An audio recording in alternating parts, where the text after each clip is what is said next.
Doctor Mohan Roy കൂടി നമുക്കൊപ്പം ചേരുകയാണ്. ഡോക്ടർ മോഹൻ റോയ്, ഇപ്പോൾ ടോമിൻ ജെ തച്ചങ്കരി പറഞ്ഞു നിർത്തുന്നത് ലീഗലൈസ്ഡ് ആക്കിയാൽ ഒരു പരിധിവരെ, അല്ലെങ്കിൽ ലീഗലൈസ്ഡ് ആയിട്ടുള്ള നാടുകളിൽ ഒരു പരിധിവരെ ഇതിൻ്റെ വ്യാപനം തടയാൻ കഴിഞ്ഞിട്ടുണ്ട് എന്നതാണ്. നമുക്കറിയാം, എഴുത്തുകാരനും സ്വതന്ത്ര ചിന്തകനുമായ മൈത്രേയൻ കഴിഞ്ഞ ദിവസങ്ങളിൽ ഇതുപോലെ സമാനമായ ഒരു അഭിപ്രായം പങ്കുവെക്കുകയും സമൂഹ മാധ്യമങ്ങളിലൊക്കെ വലിയ രീതിയിൽ ചർച്ച നടക്കുകയും ഒക്കെ ചെയ്തു.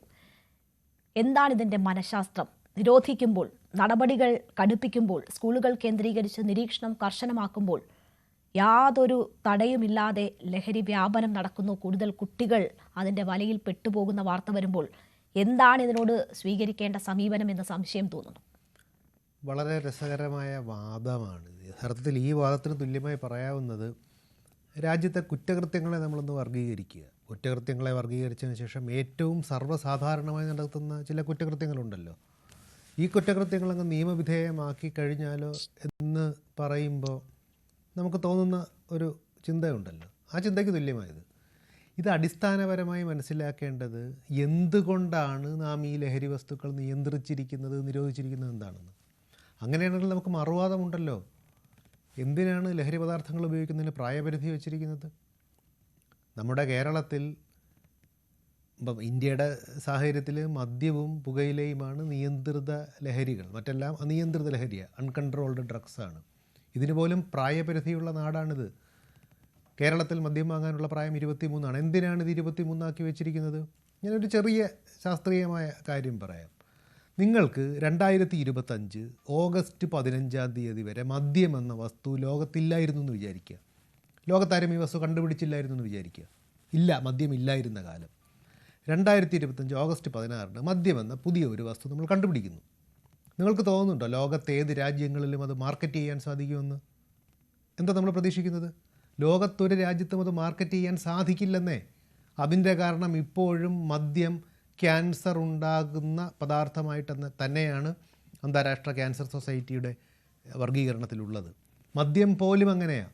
പുകയിലയുടെ കാര്യം നമുക്കറിയാം. അപ്പോൾ പിന്നെ ബാക്കിയുടെ കാര്യം പറയേണ്ടതുണ്ടോ?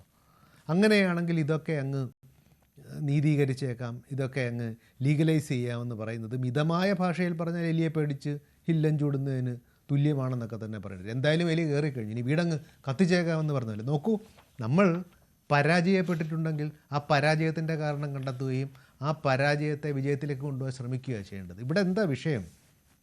നിരോധിച്ച ലഹരി വസ്തുക്കൾ നമ്മുടെ നാട്ടിൽ സുലഭമായി കിട്ടുന്നുണ്ട്. ഇതിൻ്റെ ശൃംഖലകളുണ്ട്. ഈ ശൃംഖലകളിലേക്ക് നിങ്ങൾക്ക് എത്താൻ സാധിക്കുന്നില്ല.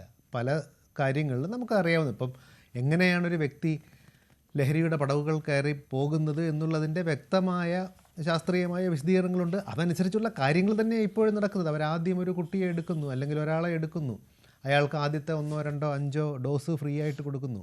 ഫ്രീ ആയിട്ട് കൊടുത്തതിന് ശേഷം അയാൾ വീണ്ടും വാങ്ങാൻ ചെല്ലുമ്പോൾ പറയുന്നു എല്ലാം ഫ്രീ അല്ല, 10 പൊതി നിൻ്റെ കയ്യിൽ തരാം, 10-ൽ 9 നീ വിൽക്കും, 1 നീ ഉപയോഗിക്കുന്നു. അതുകൊണ്ടാണ് ഇല്ലീഗൽ ഡ്രഗ് ലോകത്ത് വിൽക്കുന്നിടത്തെല്ലാം യൂസേഴ്സ് പെഡ്ലേഴ്സ് ആണെന്ന് പറയുന്ന ഒരു കാര്യമുണ്ട്. അത് ഉപയോഗിക്കുന്നവർ ഇതിൻ്റെ വിപണന ശൃംഖലയിൽ അംഗവുമാണ്.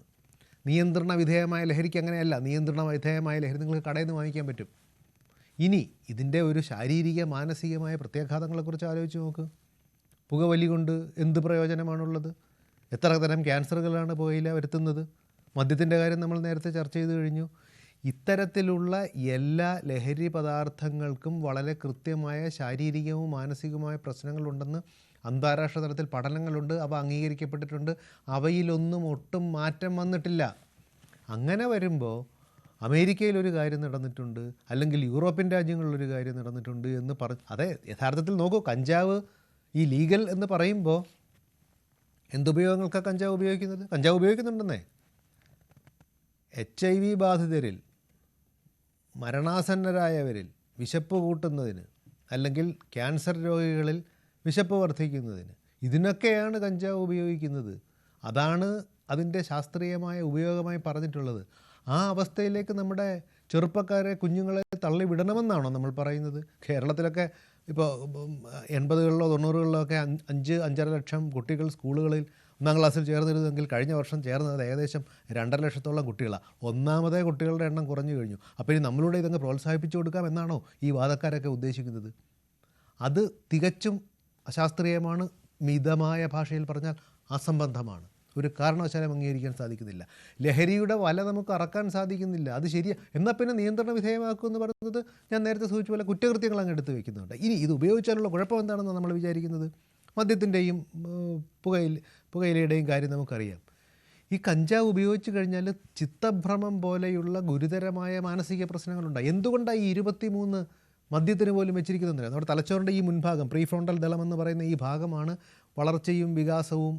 നമ്മുടെ തലച്ചോറിൻ്റെ ഈ പറയുന്ന ഭാഗത്തിൻ്റെ വളർച്ചയും വികാസവുമാണ് നമ്മുടെ അഗ്രഷൻ അല്ലെങ്കിൽ ഇമ്പൾസിവിറ്റി, കാര്യഗ്രഹണശേഷി, കാര്യങ്ങൾ അപഗ്രഥിക്കാനുള്ള കഴിവ്, അതിനെയൊക്കെ നിയന്ത്രിക്കുന്നത് ഈ ഭാഗമാണ്. ഈ ഭാഗം ഒന്ന് വളർന്ന് മെച്യൂരിറ്റി എന്ന് പറയുന്നത് നമ്മൾ ഈ 18-ൽ കാണുന്നതല്ല. അത് ഈ തലച്ചോറിൻ്റെ മുൻഭാഗത്തിൻ്റെ പ്രീ ഫ്രോണ്ടൽ ദളത്തിൻ്റെ പൂർണ്ണമായ വളർച്ചയും വികാസത്തെയുമാണ് അത് സൂചിപ്പിക്കുന്നത്. അങ്ങനെയാണ് മോഡേൺ ന്യൂറോ സയൻസ് പറയുന്നത്. അത് കഴിഞ്ഞാണ് നിങ്ങൾ ലഹരി തുടങ്ങുന്നതെങ്കിൽ, അത് കഴിഞ്ഞെങ്കിൽ ലഹരി തുടങ്ങാനൊന്നും ആരും പറയുന്നില്ല.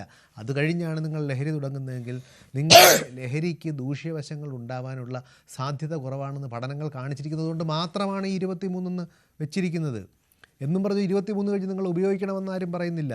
ഇത് ഉപയോഗിച്ച് കഴിഞ്ഞാൽ നിങ്ങളുടെ തലച്ചോറിലെ നാഡീകോശങ്ങൾക്ക് കേടുപാടുകൾ ഉണ്ടാവുകയും നിങ്ങളുടെ കഴിവുകളെ നശിപ്പിക്കും. യഥാർത്ഥത്തിൽ നമ്മുടെ സർക്കാരിൻ്റെ ഉൾപ്പെടെ ലഹരി വിരുദ്ധ ബോധവൽക്കരണം ഇപ്പോഴും ലഹരി ഉപയോഗിച്ച ക്യാൻസർ വരുമെന്ന എന്ന് വരുന്ന ക്യാൻസറിനെ കുറിച്ചാണ് നിങ്ങൾ പറയുന്നത്. ക്യാൻസർ വരുന്നതിന് മുമ്പ് നിങ്ങളുടെ തലച്ചോറ് ചത്തിരിക്കും, നിങ്ങളുടെ കഴിവുകളില്ലാണ്ടായിരിക്കും. അപ്പോൾ ഇത്തരത്തിലുള്ള വാദം പറയുന്നതൊക്കെ ഒരു കടന്ന കൈയാണ്. പ്രത്യേകിച്ച് ഒരു നിയമപാലകനിൽ നിന്നുമൊക്കെ, ഒരു പഴയ നിയമപാലകനിൽ നിന്നും. ഒരിക്കൽ യൂണിഫോം ഇട്ടാൽ എപ്പോഴും യൂണിഫോം ഇട്ടു എന്ന് തന്നെയാണല്ലോ നമ്മളൊക്കെ വിചാരിക്കുന്നത്.